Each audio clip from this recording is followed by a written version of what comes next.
Oh. With 1.8 seconds, Charles Barkley. Over Hetwan Williams. 1.9 left in regulation. Seven hitter.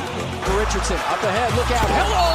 Amari Stoudemire elevates and detonates.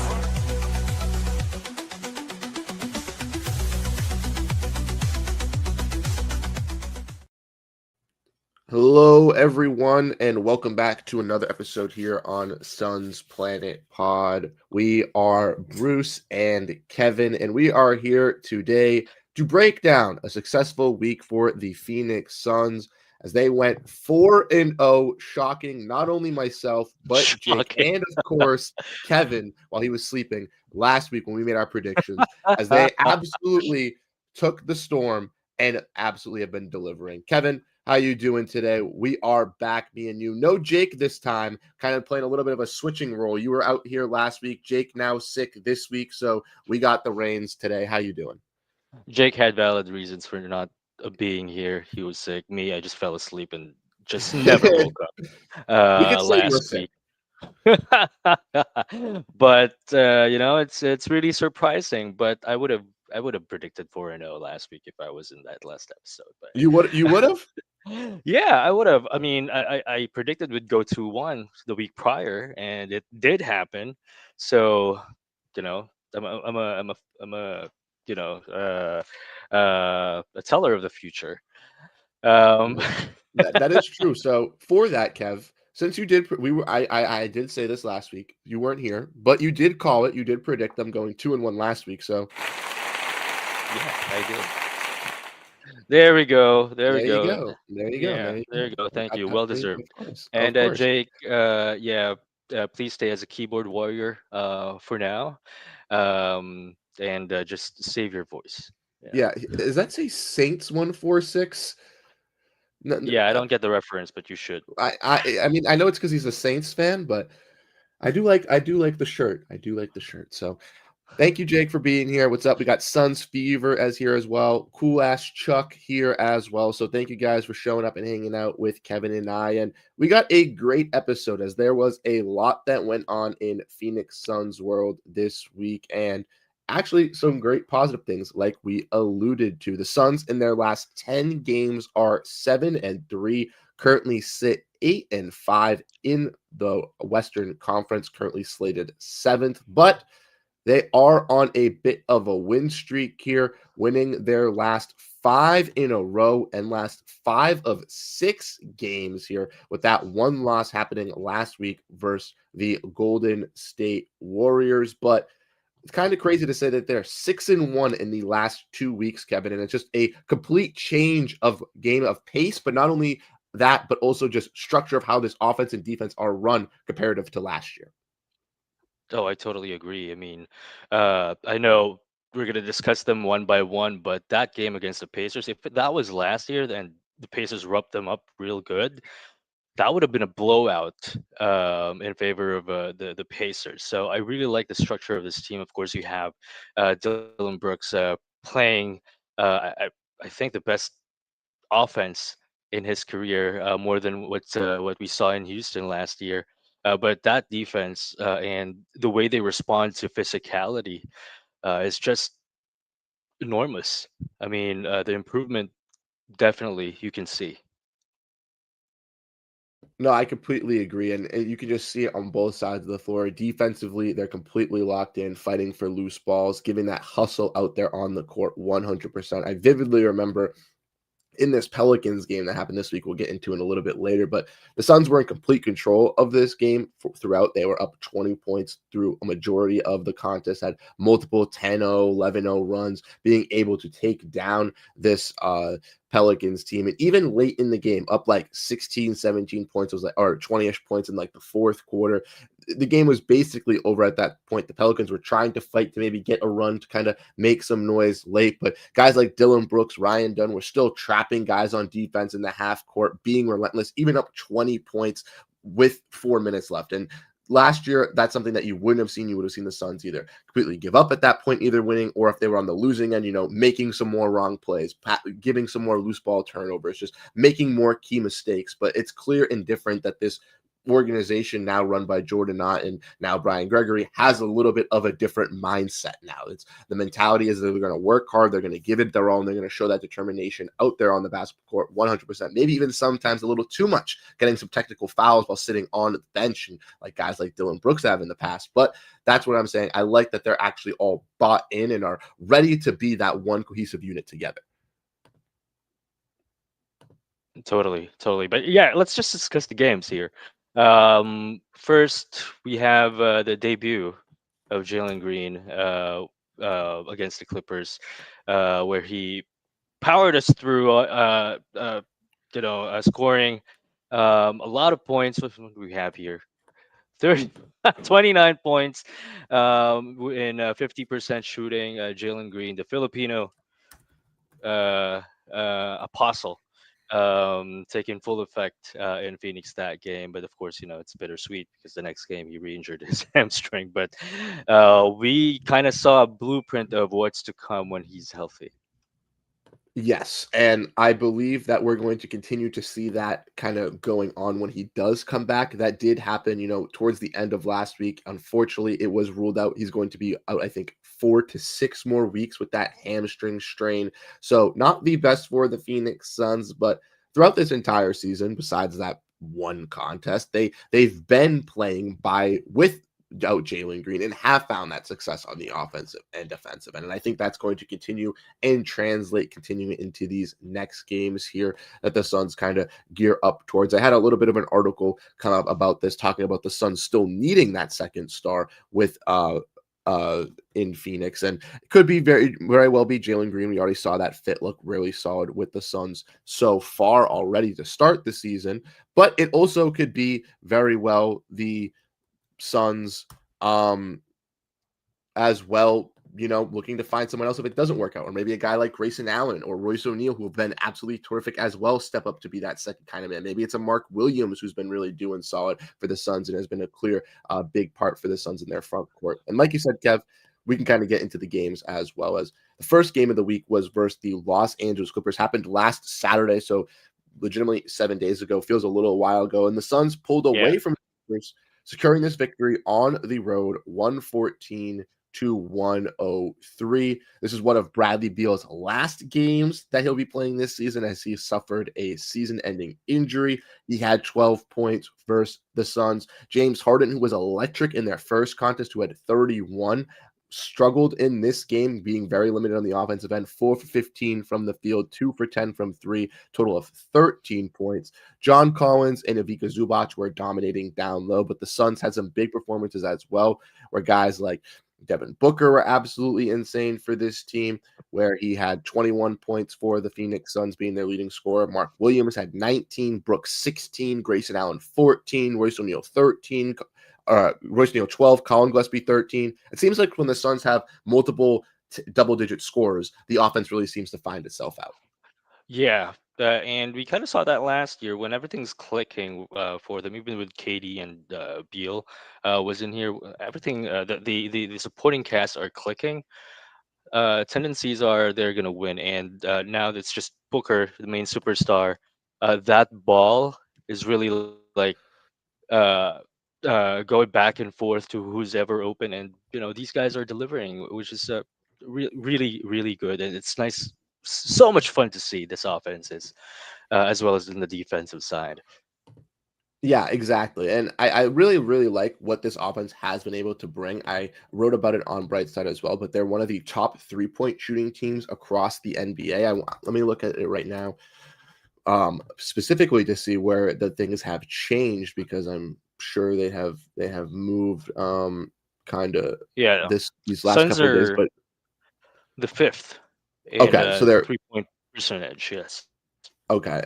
And then I know like Grayson and Royce were top 3-point shooters of this season. They were the most 3-pointers made, I believe, or something like that, or they had the most 3-pointers I can't find it currently because my browser switched from Google to Yahoo in the middle of the night somehow and is not letting me see these things. But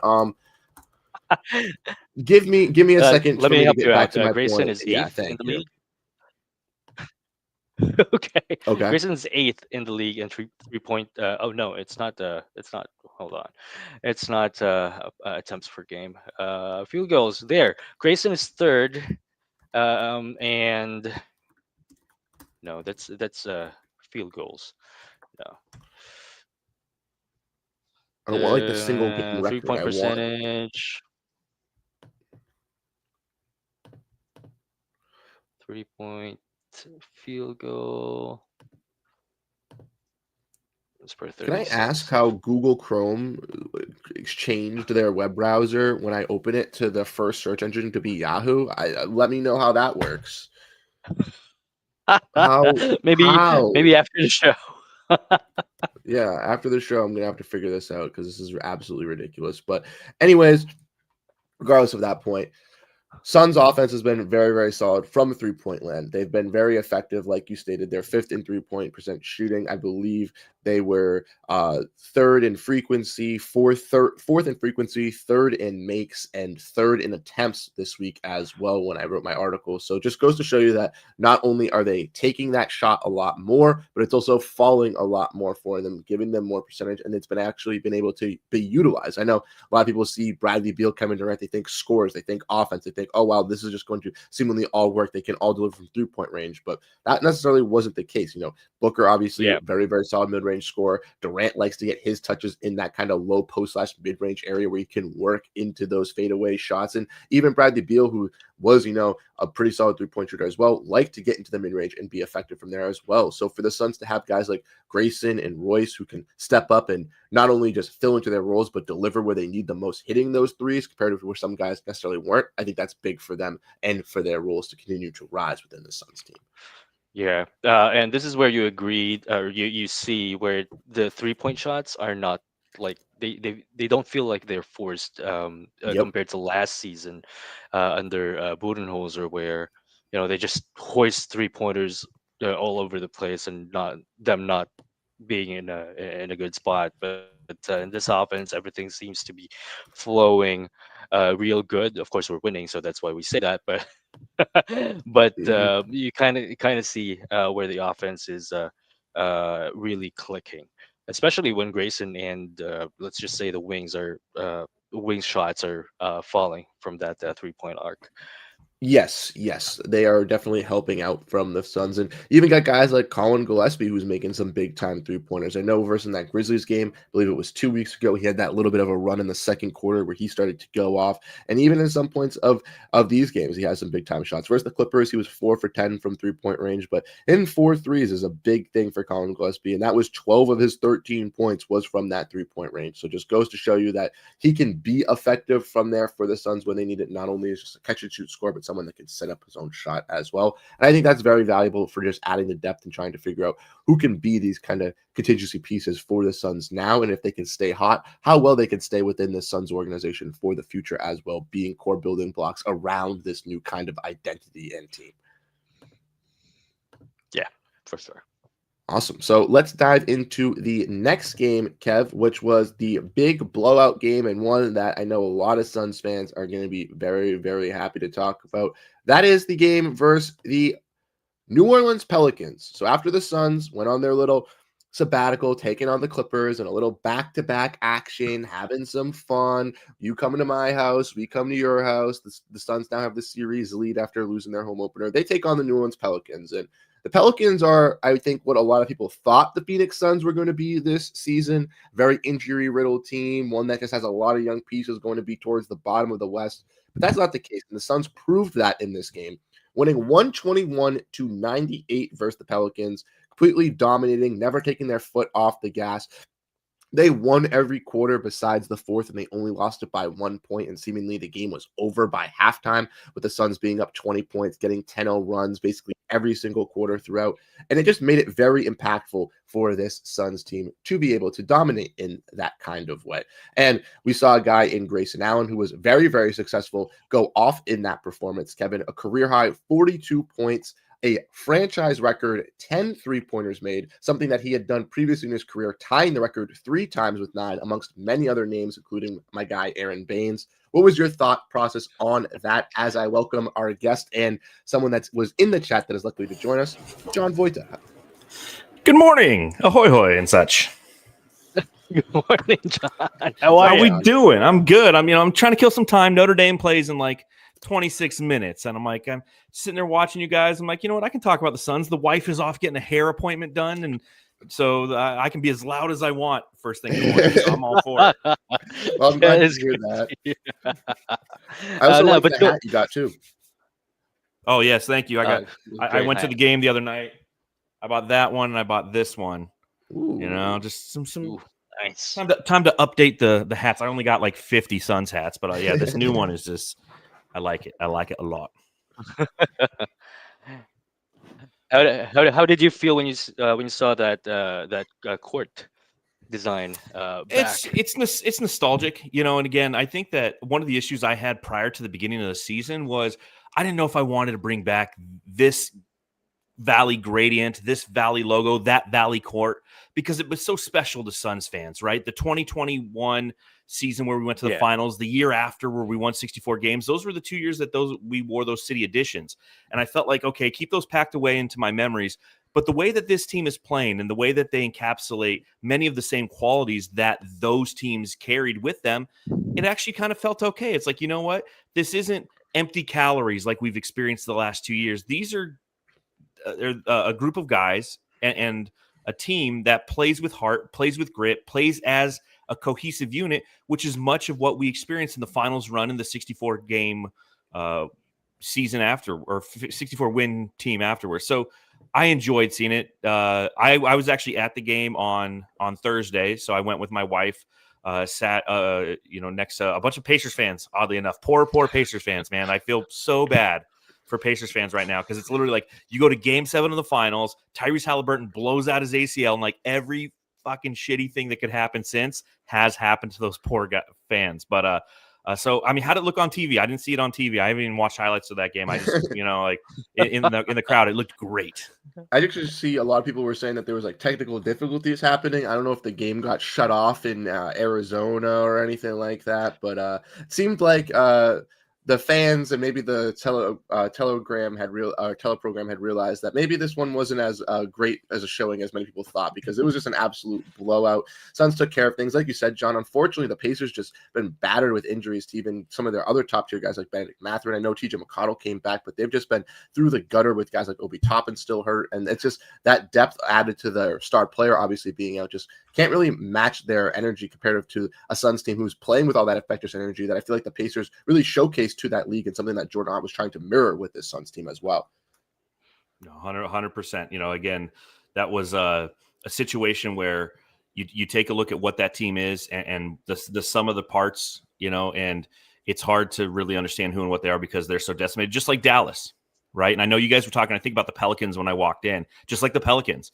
You know, the Suns have played 3 really bad teams, and they've beat them, you know, pretty convincingly outside of Dallas, where they let them kind of come back at the end.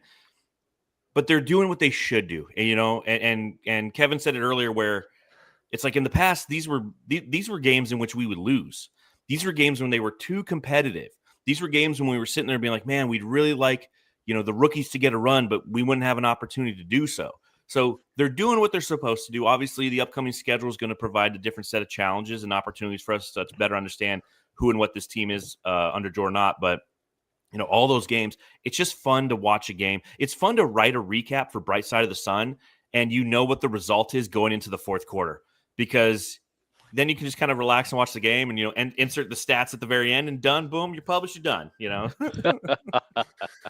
Yeah, I know for you, obviously, you have to do a lot of those game pubs and stuff like that. So I feel like on these last couple games, if you've gotten to do any of them, at least it was a little bit of a lighter load of work, and at least, you know, maybe just getting it done around the halftime mark, being just like, okay, I could just relax and watch the game, like you said, because that Pelicans game, man, similar to that Pacers game, was just absolutely crazy.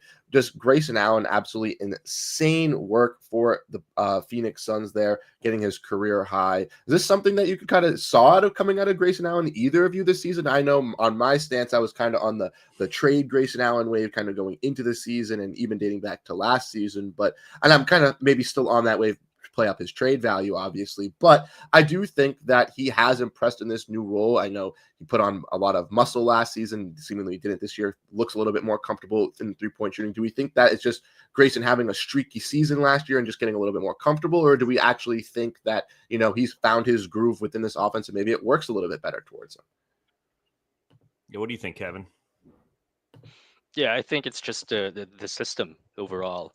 And of course, Jalen Green sitting out and him having the opportunity to start in place of Jalen Green. And, teammates are just finding him, and basically Royce as well, which resulted to this pretty electric start of the season.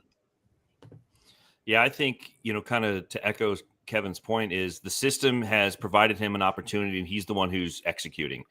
And I go back to a couple media days ago when he was interviewed and he said, one of the best blessings in disguise that he had as a member of playing for Mike Krzyzewski at Duke was in the 4 years that he played in 4 different roles, 4 completely different, because at Duke, it's one and done guys. They come in, they have unbelievable talent. Either you're going to be the point guard, or you're going to be the shooting guard, or you're going to take a back seat to one of those highly talented guys who's going to go on and be a lottery pick. And so what's happened this year is the team has needed him to step up in Jalen Green's absence, and he's stepping into it. 42 points, 10 3-pointers against the Pelicans was absolutely insane because, to Kevin's point, the offense is opening up and finding him with the penetration and the way that this team is focused on touching the paint. It's going to open up opportunities for 3-point shots, and he's taking them and he's hitting them flawlessly. So, it's unfortunate he got the hip contusion against Indiana. And we'll see the injury report come out later today for tomorrow and see how that affects when they play the Hawks on Sunday night. But at the same time, he's taken advantage of the opportunity provided to him. Now, Bruce, you're not wrong in saying, like, I was in the trade Grayson camp at the beginning of the year, because it might still be the right camp to be in. We have 3 months until the trade deadline. So there's plenty of opportunity for things to happen, to understand who becomes a viable asset, who should we buy, who should we sell, should we stand fast, should we go forth. But at this moment right now, Grayson's playing great. Come the trade deadline, maybe because he's played so great, but by that time we've gone through a much tougher aspects and gauntlet of our schedule, and we're a team that might be under 500. Well, yeah, then you might trade him or explore that possibility. But if you're a team over 500 by 10 games, you're probably not doing that. But we're in the best case scenario for the Suns right now, where you have the guys are stepping in and playing great, which are upping their value. At the same time, you don't have to make any decisions at this point in time. So it's kind of a perfect place and a fun place to be in as a Suns fan. Yeah, I agree. I think it's that perfect harmony, exactly like you mentioned, for the Suns. And then they even have those young rookies who got some expansive play with the Valley Suns, but they still have that potential as well with what can Kaman Malawach bring to the Suns, maybe not this season, but next year and in the future. What could Shafir Fleming be as a nice wing working alongside Ryan Dunn? Is he coming off the bench? Is he going to be that featured wing? And then even Kobe Brea as that kind of shot creator and scorer off the wing as well, and very solid 3-point guy. I think he could be someone that could rise through the ranks through the system as well, kind of as we've already seen with the Suns prioritizing that 3-point shooting and how valuable it has been for their success this year. I think a guy like Kobe Brea, if he comes in maybe halfway through the season or next year, if he can find his comfortability, could be another blossoming piece of the success of Jordan Knott and the Suns team as well, which I think just goes to show you that not only do they have the talent now, but for this future and direction that they want to go in, they have the pieces. It's just that they have to then necessarily just hit on what else they need to add to make this team to that next step. Well, and I will say they need to hit on these pieces because we don't have a first round pick next year. We don't have a first round pick in 2027. So it's kind of like the Suns, so a lot of people are saying that, right? It's like, well, you could trade Grayson Allen to get draft capital. The only world in where you're trading for draft capital is primarily to obtain draft capital to acquire another player, potentially like Grayson Allen, because the draft capital that you get isn't going to be a lottery pick. It's not going to be something that's going to be a meaningful addition to the team over the next couple of seasons, right? So the only reason you need that is to add the salt and pepper to a transaction that is the stake of a trade for somebody to get kind of what you already have. And so it's kind of this catch-22 that the Suns are in.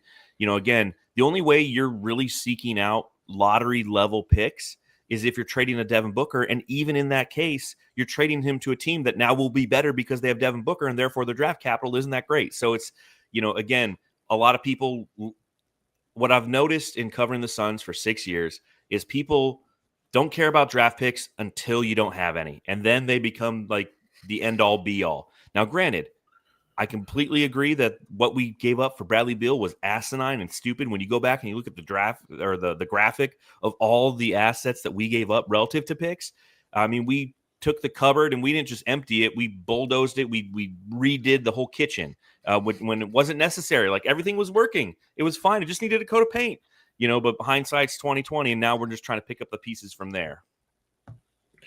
No, I agree. And I think that for this Suns team to kind of really get into that next step and to find those pieces, like you mentioned, John, they're going to have to use some of those trade assets to get other guys. Because like you mentioned, a guy like Grayson Allen, if he goes for a first-round pick, is going to be like a mid-first-round pick. And that could be effectable for the Suns, but it's not going to be that standout player that everyone necessarily really wants them to have. And you're going to have it's a role player at best. Best in 2 or 3 years after they develop into a role player. Like, that's the thing. It's not like they instantly come in like, oh, it's like a Grayson Allen who's in year 8 and developed into this type of role player. It takes time. Exactly. And for the Suns, they obviously want to have that development, but in the next 3 to 5 years, not 5 to 8 years, where they're trying to still obviously go in with all this Devin Booker stuff. Because even though he's been in the league for 10 seasons now, 11 seasons, this is still a Devin Booker that is in his prime, under 30, still a valuable number one superstar. And as we can clearly see with the Phoenix Suns, as that number one option is dominating back into that role. And if he can get those right pieces alongside of him, maybe not another great 20, 30 point game scorer, but someone who can compensate the weaknesses of Devin Booker's game as that secondary option, then I think we get to see this team in a little bit of a brighter light heading into that next chapter too. Agreed. Yeah, when Book turns 32, now you're in trouble. Yeah. I agree. What do you say we move on to the next game? Yeah, sounds good with me. The next game was the Mavericks game, which was probably the most interesting game of the week. I think the Clippers game was fun, but it feels like it was last week because it was already Saturday. So during the week, I would say the Mavericks game was the closest. The Suns won 123 to 114, and another great showcasing of the team and the diversity of the point scoring. We talked about it a little bit earlier, John. I'd love to hear your thoughts on the double-digit scoring being spread out because it is just so effective, I think, for this offense to succeed. You got Royce O'Neal, 13 points, Dillon Brooks, 18 points, Mark Williams, 10 points, Devin Booker, 26, Grayson Allen, 23, and then Jordan Goodwin off the bench, 13 points. In this game, he was just not missing to start, and that's just great to see for the Suns. Just once again, another 6 players with double-digit scoring points. It feels like these last couple of wins, they've had 5, 6, 7 guys get to these numbers. And that's just great to just spread out the offense and just work as a cohesive unit like we just keep alluding to. Yeah, having Jordan Goodwin, having these guys come off the bench and provide quality minutes is what truly is the backbone of this team right now. And I think it's the most surprising aspect because that was my challenge coming in this season was like, where are we going to find the scoring? I believe the Dallas Mavericks are kind of what I thought the Suns would be. Right, a team that's very defense first. They hustle.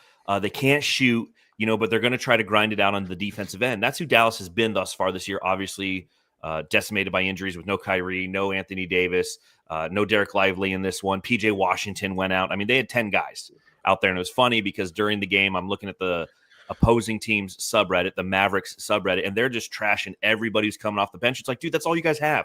Like, I get that you hate D'Lo and you can't stand what Klay Thompson has become, but like that's all you guys have. So it is what it is at this point. Whereas conversely, the Suns, we're showcasing not only depth, but quality depth to the point where we don't need to touch our rookies. Some to the depth, some people are frustrated with the fact that we're not seeing like Kaman Malawach or Rasheer Fleming a little bit more, but we don't have to see them right now. And I think that that's ultimately a good thing. But to have Jordan Goodwin come in, he had that spurt where he had 13 points in the first 13 minutes of the game, and he ended with 13 points. But they were at such a key point of the game where the Suns are down 10. They need to turn it around. Next thing you know, he kind of goes off. And they go up 30 to 28 after the first quarter and never looked back. Got a little testy at the end. Got down to 3 under 5 minutes, but at the same time, it was an impressive win, and like, so Kevin, what are you thinking when you see Jordan Goodwin come in the game now? He's instilling confidence in you now? And I'll ask you this: were you a Jordan Goodwin or a Jared Butler guy when that whole thing was going on during training camp?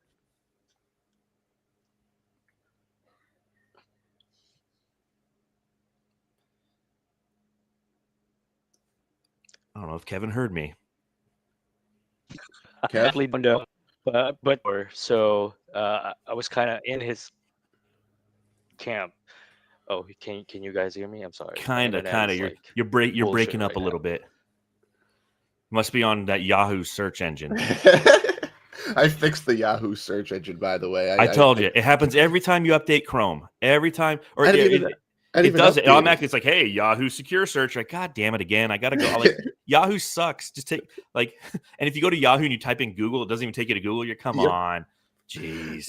It was so annoying. I was getting so frustrated. I was like, why is it not? It's like pulling up random Yahoo searches. I'm like, I don't want this. I just want the NBA.com so I can look at this freaking image that I've seen, that I write articles for, that I go to seamlessly, easily as hell every other time I click on. That's why I have all my bookmarks. I got across the top of my bar here. It's like StreamYard, Believe, Bright Side of the Sun, WordPress, our Slack channel, player stats from the NBA, team stats from the NBA, StatHead, because it happens all the time. Mm-hmm. They do it all the time.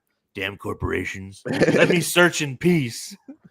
All right, we got Kev, I think, back here. Let's see if he's in the stage. There's Kev. Hey, Kev. Here I am. I'm sorry. He's back. No, you're good. Bullshitting me right now. But anyway, going back to John's question, I honestly didn't know. But I was really leaning towards getting Jordan Goodwin back because he was with the Suns before, and he's proving us right that the Suns rightfully selected him over what was that other guy's name? I'm sorry for Jared that guy. Butler. Yeah, good showing, Jordan Goodwin, in this game and the next game. Honestly, the energy between him and Brooks, I like it.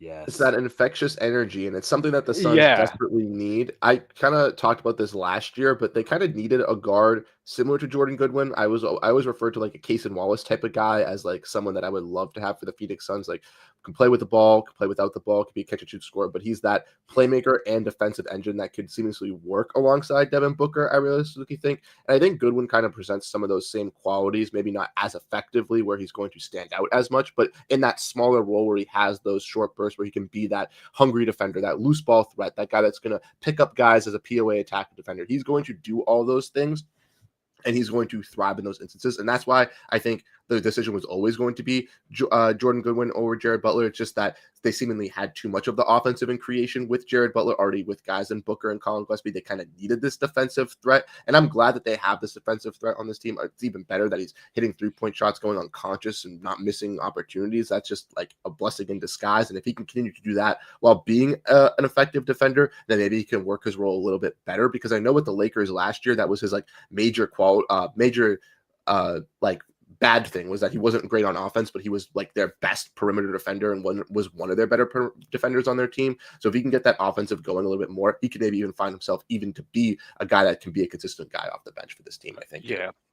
And to add to John's point earlier, about us not even, seeing the rookies yet. When Jalen Green comes back, that's a pretty solid second unit that you have there, with Grayson, Royce, Gillespie, and Nick Richards in the middle, and of course Oso could be a third string, but yeah, just a resilient overall team here that we have. And that's a great point, Kevin, because again, the fact that Jordan Goodwin is playing the way that he is because he's being allotted opportunities, because those are Jalen Green minutes, not necessarily Jalen Green, but trickle down, right? Jalen Green gets the start. The backup comes in. It's going to be somewhat, Colin Gillespie will be in there, but it's Jordan Goodwin is kind of the backup to the backup right now, or feeling minutes as appropriate. And he's taking advantage of those minutes. And like, that's depth right there. And that's what, again, I feel like in the past that we've seen, and every team goes through this, where you have guys who have opportunities and they don't take advantage of them. And Jordan Goodwin, to everybody's point and the topic of this conversation, actually an article that's coming out on Brightside a little bit later today that I already authored is about Jordan Goodwin and just how he's taking advantage of this opportunity.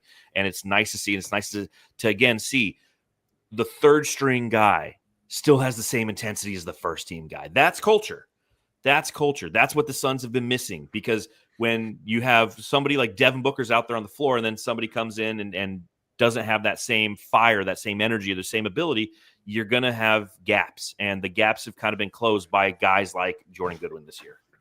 And this is something that the team has lacked these last couple of years. I remember last year, everyone was, no offense to Cody Martin, he played great for the Suns, but everyone was raving about Cody Martin because he was doing all the little things, because no one else on the roster could do the little things. They didn't have anybody that was like constructed to be that role. They just had scorers or playmakers or people to set up the offense. Like, they didn't have these intangible roles, and that's what the Suns have been desperately needing. And guys like Dylan Brooks, Jordan Goodwin have been able to even Ryan Dunn this year has been really, really effective as being that disruptor, but also just like a crasher for offensive rebounds, coming in on the wing and being that high flying athlete. Like, things like that is what we need to see, not just guys just playing iso ball and trying to score 150 points and trying to be this lethal offense of a three-headed monster. We need to see a team be out there and play basketball. And it's clear and evident that this year that the Phoenix Suns are a team, and it's representative on the stat sheet, on the standings, and just on the play on and off the court.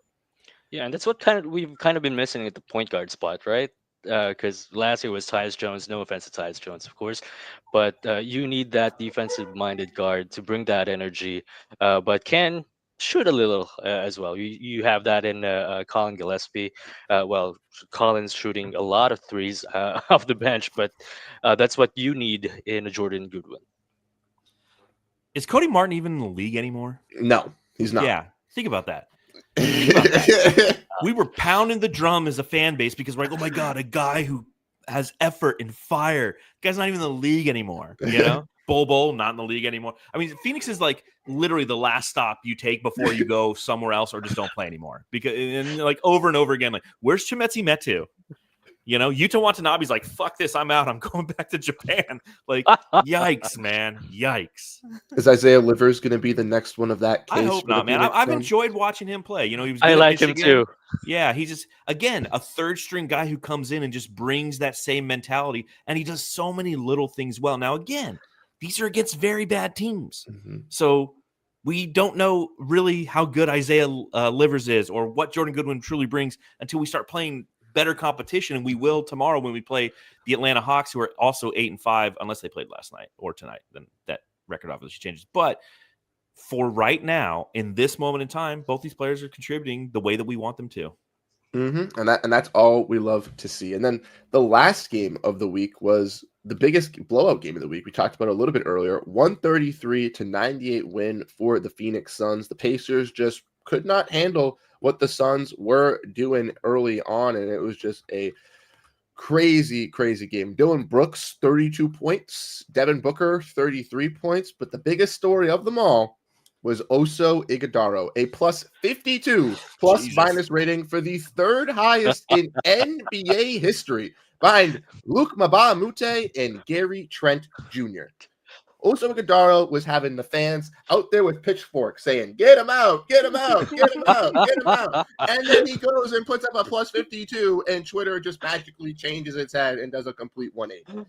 That's the Phoenix Suns fan base in a nutshell. Can we just remind everybody that single game plus minus isn't something to live and die for? Now, if you look at plus minus over a long period of time, it's going to give you a better perception of who a player is. It's still not a great total statistic, if you will, because it's dependent on the lineups in which you play. Now, he had 17 points. He looked okay. You know, he took advantage. Essentially what happened in this game was the Suns were getting pounded on the glass, right? How many rebounds did he end with? It wasn't a ton, because nobody on the Suns was grabbing any rebounds. At least that's what 7. And seven, that was okay. The second highest on the team, 9 by Jordan Goodwin. Yeah, odd, right? Because we couldn't grab anything down low. They were killing us on the glass. But conversely, on the other side, what started to happen as the game progressed and what really ballooned that plus 20 for him is the fact that the Suns annihilated the Pacers to start the fourth quarter, and he happened to be on the lineup where he got a lot of his points was the fact that the Suns were starting to hit the three ball, And so Indiana started selling out on the 3-ball. And what did that did? Like Grayson Allen's pulling gravity. Devin Booker's pulling gravity. And when those double teams came, slot passes to Oso, he dunked it. So it was great. It's what you want to see from Oso. And I'm happy that he had a good, solid game because he needed it more than we needed it as a fan base. The plus 52, it's a fun stat. But at the end of the day, like here's a fun stat. After all of that, the plus 52 on the year, he's now like a plus 21. Right? That's how bad he was before if you want to live by plus minus. So it was good for Oso because, again, he needed it, right? Because I still think that he has his deficiencies. He's too small to be a center. He's not fundamentally sound enough or has the ability to shoot enough, I should say, versus fundamentals to be an effective 4. He's somebody who lives within 8 feet of the basket, and he's not a great rebounder. You know, that's probably my biggest challenge with Oso Ighodaro. It's like, hey, if he wants to truly make an impact on this team, if he wants to get minutes and consistently contribute, we know it's not going to be with a jump shot. We know that he can rim run a little bit. But what he needs to do is he needs to start increasing his overall rebounding percentage, because currently Oso Ighodaro, 10% on rebounding percentage, right? Mark Williams is 17%. Nick Richards is almost 17%. You know, he's a guy who needs to grab more boards, and he's not athletic enough or big enough to box out or go grab the boards. So a great plus 52. I'm glad he did it. I still don't know how to approach this one from writing an article for Brightside, because I was like, how do I write about this and not sound like a dick? Be like, yeah, cool, plus 52. I was still like, I was in the arena. I wasn't overly impressed with him. Everybody was like I was sitting there, I was looking, I was like, holy shit, he's plus 52? How? Oh, because everyone on his team went bonkers when he was out there, and the Pacers suck. And Aaron Nesmith just, like limped off the court, and they looked up in the stands and they saw me. They're like, you want to play? I'm like, nah, I'm with my wife. I'm having a good time. Ask this guy. So another guy went out there. No, I got idea who the guy was. He was the one who was D'ing up Oso. So settle down, everybody. And I do have to say real quick, I got to go. Notre Dame's getting ready to start. They're playing Pitt. Love you guys. Appreciate you guys. Enjoy the pod. Go Suns. Thank you so much for hopping on, John. Thanks, we John. appreciate it. Always love talking to you. Thank you again. Okay. All right. Well, my favorite part of this game was when Book was hit with an elbow, and then just came back on the other end. I think that was the third quarter. Came back at the offensive end and just drove past 2 defenders and then finished over Pascal Siakam, and then just like this with some trash talk. I mean, he's favorite part of the game. He's been in his bag, Kev. I know you're a big Book guy. I mean, every Suns fan is, but I know that he's a big inspiration for you, and he's been absolutely great this year. 28.5 points on the season, 36.8% from 3-point range. It has dropped a little bit. It was a little bit higher these last couple of games. He has gone a little bit cold from 3-point range as of recently. 0 for 3 versus. It was about 40%. Exactly. Last week. Yeah, this week he went 0 for 3 versus the Clippers, 0 for 2 versus the Pelicans, 0 for 3 versus the Mavericks, and 3 for 10 versus the Pacers. So not some great 3-point shooting stats this week, but retrospectively compared to the rest of the season, he has been very, very solid, shooting around 37%, 4 rebounds, 7 assists, 0.8 steals, just doing exactly what you want to see out of Devin Booker. And one thing that I've noticed, kind of tying to your point, is his aggressiveness. He's been just absolutely taking it to the rack and not giving a damn. In that Pelicans game, they were finding ease scoring at the paint versus that team, and they've struggled versus other teams with points in the paint. They've usually allowed more points in the paint than they've scored, but versus that Pelicans team, they went out and they were taking command of that. Not only was just Devin Booker, but other guys as well, and it's just stuff that you love to see. Going back to that Oso Ighodaro point, just to finish out John's kind of conclusion, I would agree with John. The plus 52 is great to see, but plus minus stat isn't the see-all, be-all stat that it realistically is. Obviously, it's great for Oso Ighodaro to shine in those moments, to kind of get that momentum, like John was saying, to kind of bolster his stock, to at least give him some confidence, because he went from being that the starting center with no Mark Williams to then being the backup center to then kind of being forced out of the rotation due to his lack of appreciation on the court of being a viable asset. So this for him to kind of get a little bit more underneath his belt and to feel more comfortable, I think is best for him. I truly do think that Oso can still be that backup center for this Suns team. I still think he needs a little bit more to grow. I think him being kind of thrown into that starting lineup when Mark Williams wasn't really there. Obviously, it was due to the fact that Jordan not trusted Oso Gadara, which I appreciate, but I don't think he was really just meant for that fit. I think him just playing that backup center is just a more comfortable role for his strong suits, but also for that, I think if he is playing that backup big, he can kind of be used as that 4/5 with Nick Richards, with Malawach, without to kind of see what his true best value is, compared to putting him in that starting lineup, having him play alongside like a Mark Williams or a Ryan Dunn, and having some issues there. Yeah, I think the disappointment to start the season is relative to what he showed from last year, because definitely there were Yes. some flashes that Hmm. hey, this guy could be a reliable backup center, and then at the start of the season, it's just pure disappointment. So I think that's where it's coming from. But yeah, it's great to see him gain confidence from this game. Obviously, that's going to help him, and. Um, I mean, he's still young. I mean, five guys are like not five guys, but like the burger stand. But I remember that interview with the boys. Five guys. No, young centers tend to to have a slower development other than Yes. the guards and at that age. But yeah, just give him some time. He can be a serviceable big, probably not a backup, but a third string, for me at least. But yeah, I think this game it was a Devin Booker game. I think, especially on that latter part of this game, Oh, the third quarter most mhm. specifically. I would agree. And for Oso just one last point, like you mentioned, I agree with you. It takes a lot for these bigs to develop. You're already seeing that with Malawach, the 10th overall Yeah, pick, being hindered by other bigs as very well. raw.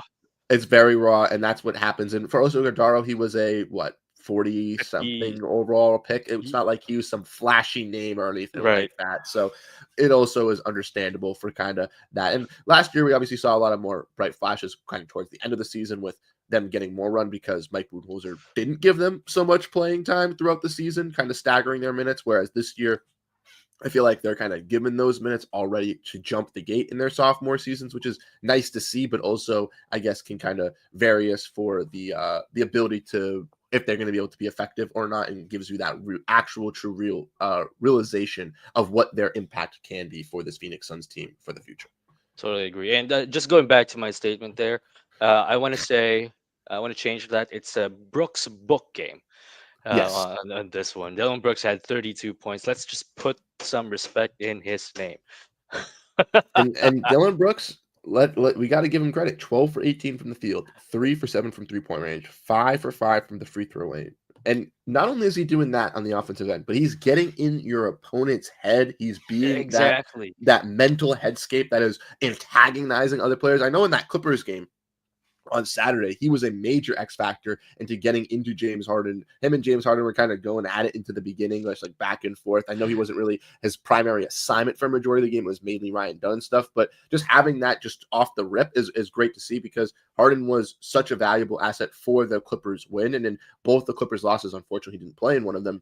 He was a non-factor for them. And that just goes to show you that if the Suns can eliminate some of these top-tier scorers or some of these, other superstars from these games with guys like Dylan Brooks, like Ryan Dunn, stuff that we didn't have last year and we desperately missed, which was our Cody Martin, unfortunately.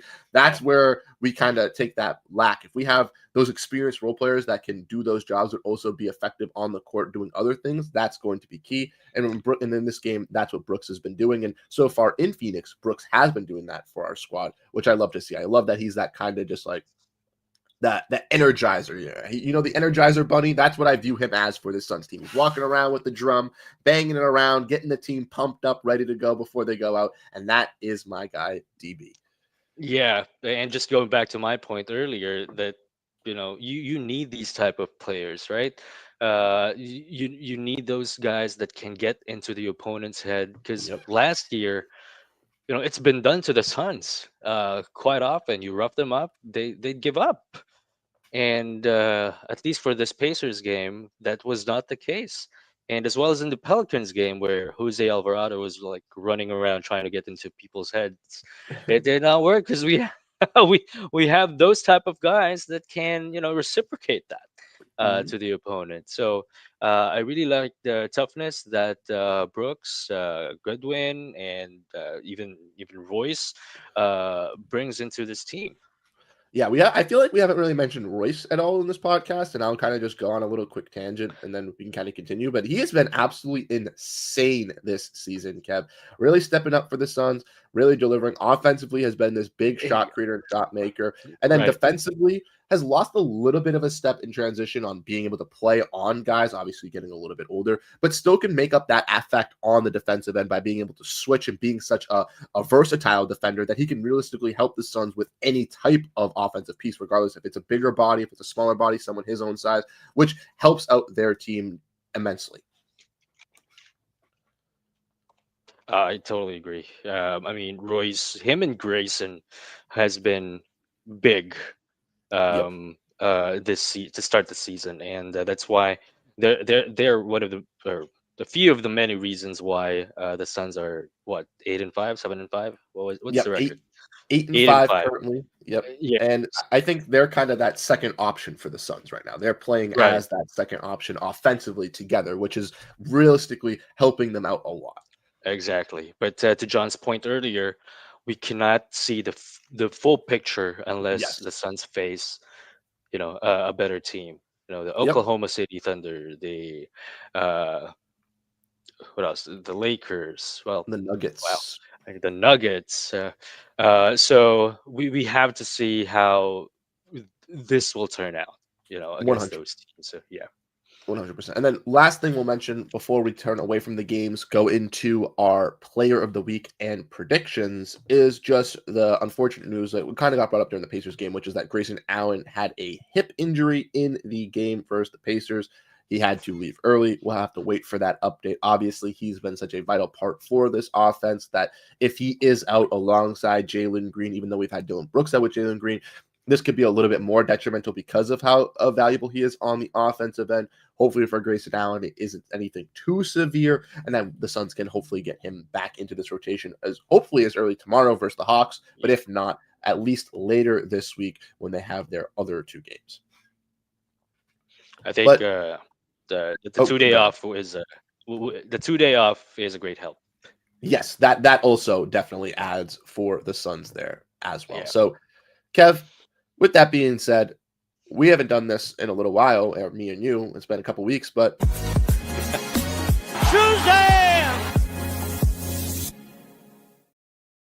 I have to ask you who your player of the week is. And this is the first time I've ever done this. So, Kev, who's your player of the week?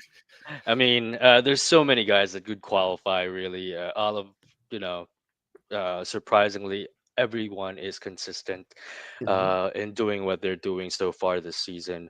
But I think I'm going to go with Grayson Allen, who had 10 3-pointers against the Pelicans. And then right after that game, the confidence was just so high that, you know, he's shooting like off the dribble three at least one time against the Pacers before he went down with an injury. You don't see that in a Grayson Allen if it's not for his confidence really. But hopefully he can. He's back starting tomorrow, if not later this week. But yeah, I'm gonna go with Grayson Allen. It's been so consistent. Grayson Allen. That was going to be my guy. I'm not going to steal the Thunder, though. We're not going to pick the same player, so I'll go different. And I got to go with Suns Fever here. Even though we struggled from 3-point range this week, Yeah. Book has just been that dude. We both have said it. We both have noticed it this season. We both even had talked about how we thought he could get to the 30-point averages with him being that number one option without Durant, without Beal kind of limiting the offensive production. We saw this late last year towards the end of the season when they were both injured and Book was being that number one option. And it's clear and evident that that still can stay the case. I think it's absolutely ridiculous that before the season, Booker was regarded as not a top 5 shooting guard, not a top 5 point guard, not in any of these types of conversations. But you look at the stats, you clearly puts themselves into those conversations. He just continues to be not only a great leader on the court, leading with this team, but also can back the stats up to showcase that and deliver. So I got to give it to my man, Devin Booker, for my player of the week. And then, Kev, we got to get into the predictions for this week as the Suns have another little fun week coming up here. They got tomorrow the Atlanta Hawks, like John had stated, and another 8-5 team in the Eastern Conference. Has been pretty solid. They do have no Trae Young. He is out for a little while, but they've been very successful without Trae Young, with Dyson Daniels, Jalen Johnson really improving, bringing in Kristaps Porzingis, Zachary Zache, their former number overall pick. So that will be a fun game in the Valley. Then the Suns on Tuesday gone over on to Portland to go play another young and fun, exciting team with Shaedon Sharpe, Denny Avdija, a really, really solid defense.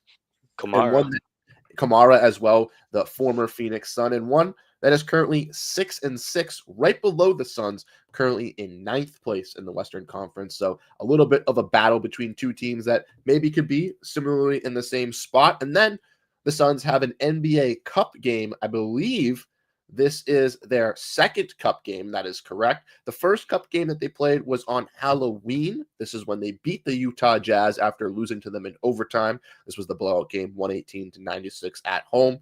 This time, their Cup game is also at home, but it is versus the Minnesota Timberwolves, a tough team in the Western Conference. Have had some struggles early on, but they're 8-4, look very dominating with Anthony Edwards. We'll have the, I guess, shooting guard battle between the number 1 and number 2 shooting guards in the NBA with Booker and Anthony Edwards out there on the court. Anthony Edwards. Who's number 2? Anthony Edwards. There you go. It's obviously going to be a fun game. The Cup implications are also in it for the Suns as well. The court is going to be out there. It's going to be looking nice. Kev, what are your predictions for this week? So a total of 3 games? 3 games, yes. 3 games. I'd go 2-1. I'd say we'd lose against Portland. Okay. they've had our number for like a couple of at least last season. But let's lose. We'll lose to Portland, and then the Suns are gonna win the Cup game and Atlanta Hawks tomorrow night. All right. I'm also going to go 2-1. I'm going to go a little different, though. I got to stay positive. I mean, I went negative the last couple of weeks. 2 weeks ago, I went 1-2. Last week, I went 2-2. They went 4-0. I know it was for some bad competition, but like John had said, the competition is getting a little bit tougher with some of these teams in the Hawks, Blazers, and Timberwolves. So we'll have to really see the test. I'm going to go 2-1 still, though. I think they'll be able to beat the Hawks. I do think that they'll be able to take care of them. I do think they'll be able to get the Blazers, though. I do think that they'll be able to sneak that one out on the road, even though they're a good defensive team. I think the Suns will be able to overpower that. The Timberwolves, though, even though I think Booker will look better than Anthony Edwards, I just think that their defense is going to be too aggressive for this Suns team. And unfortunately, I think they will fall in that Cup game. But regardless of the fact, a 2-1 record will be pretty good for the Suns. After that, they do get kind of some tough competition. They got Spurs, Rockets, Thunder, Nuggets, Lakers. 5 out of their 6 games are versus those top teams in the West. So it's going to get interesting. We will eventually see this true version of this Phoenix Suns team kind of being unleashed in these next couple of weeks and kind of get our full evaluation on this squad. But Kev, is there anything else you would like to say about this Suns team before we wrap up? We started a little bit late, but we did go for that almost full hour for you guys. So we do hope you appreciated the content here. Anything else you'd like to add? We apologize for the delay in game. Delay in the show. But I want to thank you guys for sticking with us here. Final thoughts on the Suns this week. Great job. That is all I can say. Good adjustments, in-game adjustments by Jordan Ott as well. We kind of see that in the Mavericks game wherein they had to they were down 10 in that first quarter and had to really adjust, figure out the defensive sets that the Mavericks are playing them, and just came out on top. So really, really impressive work done by the coaching staff and, of course, the players for executing whatever game plans that they have for each teams. So yeah, kudos to them, and hopefully next week we're we're in a good mood, right? The Suns have won, Yes. like if not all of them, at least 2-1. So 100%. Well, Kev, I'm sure that you're going to want to hear this. So we'll give this for your great speech right there for everyone. Nice thank you. round of applause for Kev, for you guys being here, for the Suns putting on a great week. We really appreciate it. You can follow me, Bruce Velez, over on Twitter over there. I'm sure you can follow Kevin as well at I'm Kevin PS, correct? Yes, that is right. And yeah, please take take a moment to read Bruce's work and others' work in Brightside. They're all good. Um, so yeah, and thank you to John as well for hopping Yes. in, even for a bit. Yes, thank you for John once again for hopping in. Thank you, Kev, for shouting out Bright Side of the Sun. That's where John is the site manager, where some great work does get published writing about the Phoenix Suns over there. So if you guys want some more news, some stuff to hold you over for these next couple of hours gearing up for this Suns game, definitely check that out. We really do appreciate you guys tuning in here this week. Next week, we should have the gang, the trio, all back together, Kev, Jake, and myself, to break down this Suns team. And hopefully they can go out on a good note. But that being said, thank you guys so much for tuning in. And Al McCoy, take us away. Wherever you are, whatever you're doing, stay with us as the Suns get set to shine here on their home court. Here's Perry. The guard hurt. Here's the jump shot. Good. It's good. Al McCoy with you courtside. Pumped up a three. Shazam! He ties it. Hey, DA. Al and Tim up here. happy Right. Yeah. I know it's the ball, but happy birthday, baby! Here's Cameron Payne out on top. Durant, three-pointer straight away. Shazam! I just want to take this opportunity to thank everyone in this arena this afternoon, to all of those that are watching and listening on radio and TV. Thank you for allowing me to tell the story of the Suns for 51 great years.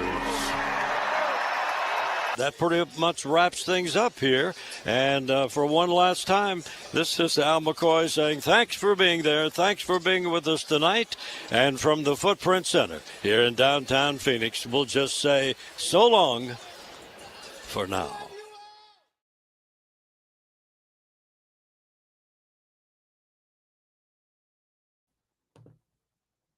Great show, Bruce. Wherever you are, whatever you're doing,